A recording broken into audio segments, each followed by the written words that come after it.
हाथ है वो अपने हाथ से डमरू बजा के बाबा भोले के मनाएंगे। बाबा का दो चीज बहुत पसंद है, एक डमरू और एक भंगिया। उठा के तुम हाथ, डम डम डम डम डम डम डम डम डम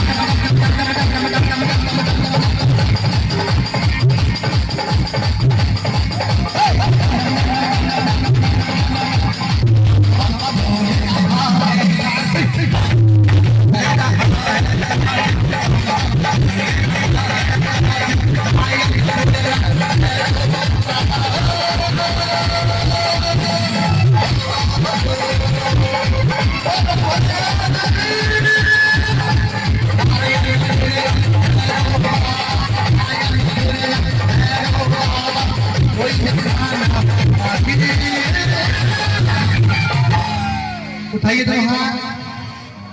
बाबा के दरबार में नौजवान, बच्चे, औरत सभी जाते हैं और सभी बाबा के दरबार में दर्शन पाते हैं। उठाइए दोनों हाथ और क्या बोलेंगे?